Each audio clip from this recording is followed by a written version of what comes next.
هب لي من الصالحين فبشرناه بغلام حليم.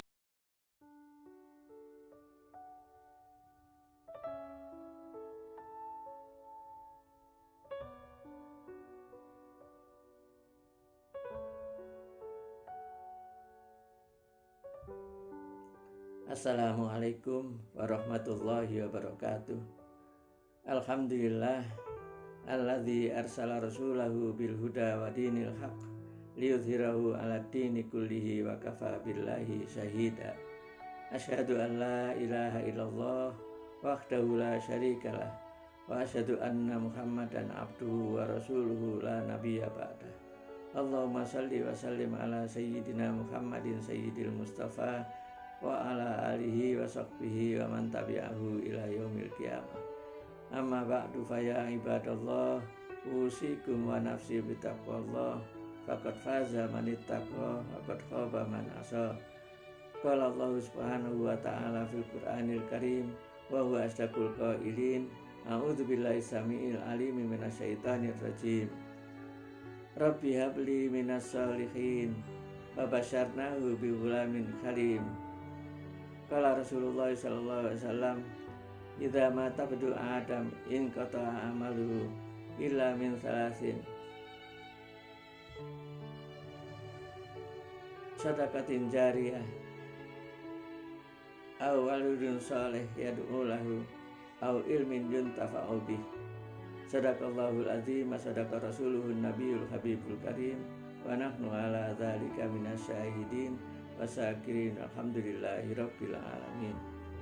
Pertama, marilah kita panjatkan puji dan syukur kehadirat Allah Subhanahu wa ta'ala yang telah memberikan rahmat dan nikmatnya kepada kita sekalian, sehingga kita dapat berjumpa lagi meskipun melalui channel YouTube ini. Semoga Allah Subhanahu wa ta'ala memanjangkan umur kita, mengafiatkan jasad kita, dan memberikan taufik dan hidayahnya kepada kita, sehingga kita bisa belajar dan beramal soleh. Semoga semua amal ibadah kita diterima oleh Allah Subhanahu wa ta'ala.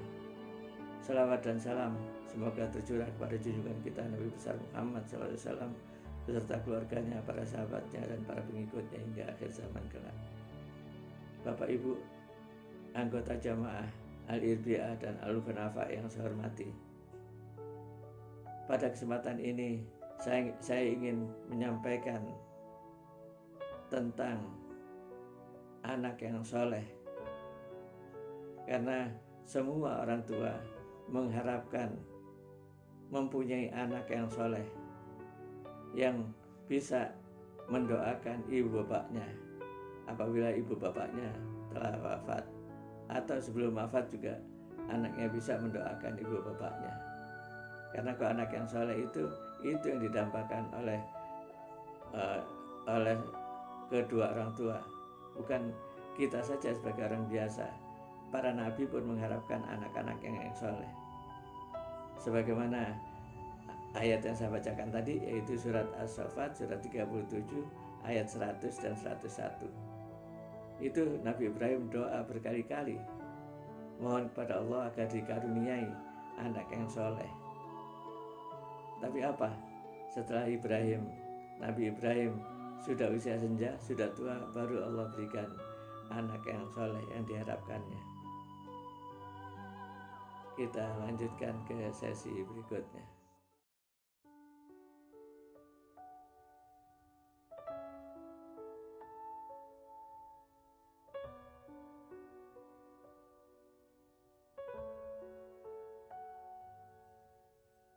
Hadirin jamaah pengajian Al-Irbi'ah dan Al-Hunafa yang saya hormati.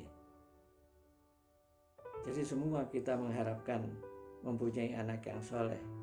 Bahkan kalau ada ibu yang melahirkan atau ada keluarga yang baru mempunyai anak, maka sering kita doakan dengan doa Allahumma ja'al waladan sholihah aliman zakian muti'an di amrillah wali rasulihi wali abihi wa ummihi. Ya Allah, jadikanlah anak ini anak yang soleh, anak yang pintar, anak yang cerdas, anak yang taat kepada Allah dan taat kepada Rasulnya dan taat kepada ibu bapaknya. Itu yang sering kita doakan kepada anak-anak yang baru lahir atau anak-anak yang kita jumpai, yang kita harapkan kelak menjadi orang yang soleh, menjadi anak-anak yang soleh yang bisa mendoakan ibu bapaknya. Jadi untuk menjadi orang soleh itu ada syaratnya. Kalau kita kelompokkan ada 4 kelompok. Yang pertama, kelompok akidah. Itu terdiri dari 2. 1, imannya harus mantap, tidak terkontaminasi dengan keraguan-raguan. Itu sebagaimana Allah sebutkan di dalam Quran surat 49 ayat 15. Yang kedua dari kelompok akidah ini yaitu tauhidnya harus murni. Tauhidnya harus murni, hanya mengesahkan Allah. Murni di sini tidak terkontaminasi dengan syirik, dengan khurafat, dengan tahayul. Jadi tauhidnya harus murni betul, tidak boleh terkontaminasi dengan syirik, khurafat dan tahayul. Syirik itu menduakan Allah atau menganggap ada yang lain yang kedudukannya sama dengan Allah. Jadi dijadikan yang lain menjadi tandingan Allah. Itu syirik. Nah, terus kalau khurafat itu adat istiadat dijadikan agama. Itu jadi diritualkan agama. Jadi misalnya orang mau bikin jembatan, kemudian di bawahnya ditanam kepala kerbau. Itu khurafat, itu adat yang dijadikan agama gitu. Kemudian tahayul. Tahayul itu apa?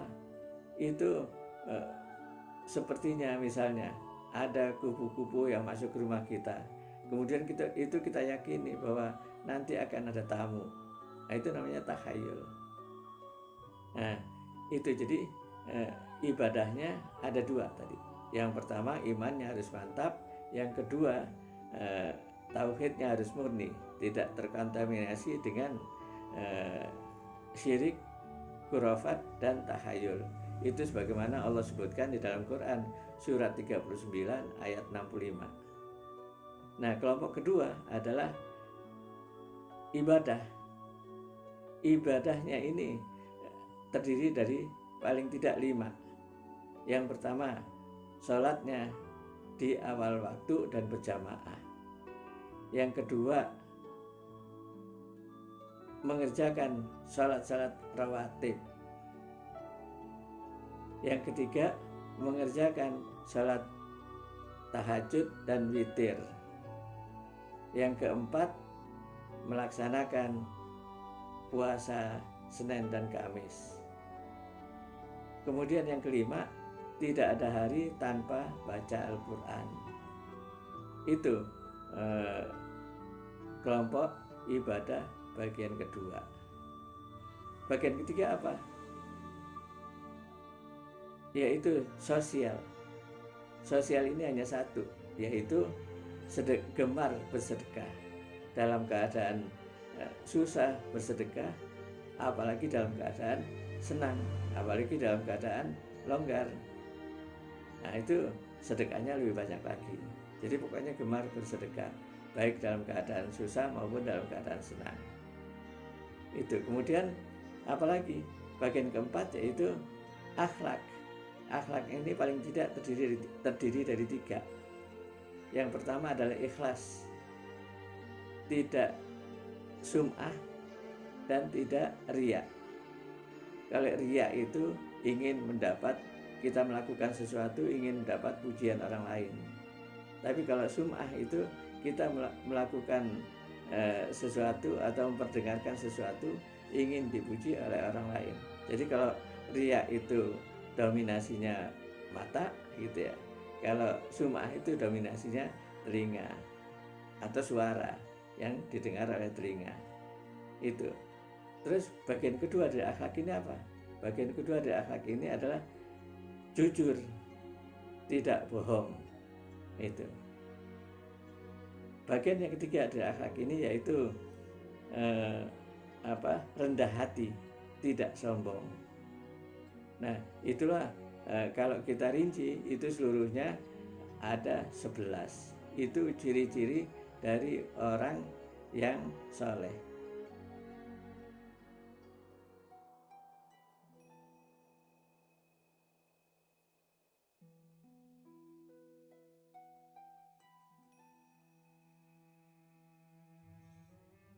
Hadirin jamaah pengajian ahli Irbiah dan Al-Hunafa yang saya hormati. Dalam mukadimah saya tadi, saya bacakan hadis Nabi yang berbunyi, idza mata ibnu Adam in qata'a amaluhu illa min salasin. Apabila meninggal atau mati atau wafat seorang anak Adam, maka putuslah semua amal ibadahnya. Illa min salasin, kecuali yang tiga. Apa itu yang tiga? Sedekatin jariyah, sedekah yang mengalir terus pahalanya. Meskipun yang bersedekah itu sudah wafat. Contohnya apa? Kalau kita bersedekah ke masjid, katakanlah kita bersedekah 100.000 ke masjid, kemudian oleh pengurus masjid itu sedekah kita tadi dibelikan keramik. Nah, kemudian keramik itu terpasang sampai kita wafat dan sampai nanti dibongkar atau sampai masjid itu tidak digunakan lagi orang atau masjid itu rusak, tidak bisa digunakan lagi. Nah, sepanjang itulah kita mendapatkan pahala dari manfaat sedekah yang kita berikan tadi. Itu pahalanya sedekah jariyah itu begitu. Jadi meskipun kita sudah wafat, kalau yang kita sedekahi tadi masih bermanfaat buat yang hidup, maka selama itu juga kita mendapatkan pahalanya, mengalir pahalanya ke orang yang sudah wafat tersebut, yang sedekah tersebut. Itu. Kemudian yang kedua apa? Waladun soleh yang yad'ulahu, anak yang soleh yang mendoakan kedua ibu bapaknya. Jadi ibu bapaknya itu mendapat pahala.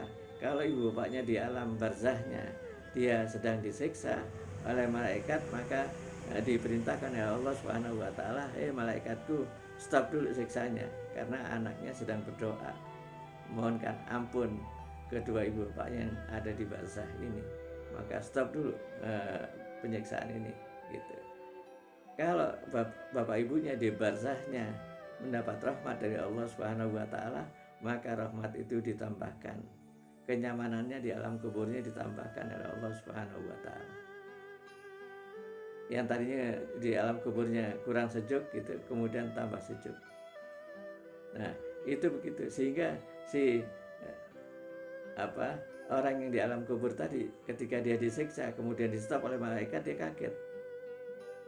Ya, malaikat, kenapa kok saya sekarang tidak disiksa lagi? Iya, anakmu sedang berdoa. Anakmu yang soleh yang sekarang masih hidup itu berdoa mendoakan engkau supaya engkau di alam barzahnya ini tidak mendapat siksa. Bahkan dia mendoakan supaya engkau di alam barzahnya ini mendapat satu taman di taman surga. Nah, itulah gunanya anak yang soleh. Meskipun bapak ibunya sudah wafat, tapi kalau anaknya mendoakan, maka dosa dari ibu bapaknya itu bisa diampuni oleh Allah Subhanahu wa taala karena doa anaknya. Nah, yang ketiga, kalau kita sudah wafat itu yaitu mendapatkan ilmu yang bermanfaat. Jadi kalau kita semasa hidup kita mengajarkan kepada seseorang gitu tentang ilmu, ya ilmu apa saja, nggak harus ilmu agama. Ilmu misalnya seorang ibu dia bisa masak gulai misalnya gitu. Nah, kemudian diajarkan kepada anak-anaknya, dan anak-anaknya bisa memasakkan suaminya atau orang-orang yang ada di sekitarnya, maka selama dia masak itu, selama makanannya itu bisa dimakan oleh orang lain, itu ibu bapaknya yang di alam barzah bisa mendapat pahala dari ilmu yang dimanfaatkan oleh anak-anaknya atau orang lain. Pokoknya yang dia ajari itu dimanfaatkan oleh orang yang masih hidup, maka orang yang telah wafat itu mendapatkan pahala dari Allah Subhanahu wa taala. Sampai di sini dulu pengajian kita. Insya Allah akan kita lanjutkan minggu yang akan datang. Semoga Allah, atau Rabu yang akan datang, semoga Allah Subhanahu wa taala memanjangkan umur kita, memberikan taufik dan hidayahnya kepada kita, sehingga kita bisa beramal soleh dan wafat dalam keadaan husnul khotimah. Wallahu muwaffiq ila aqwamit thoriq. Wassalamualaikum warahmatullahi wabarakatuh.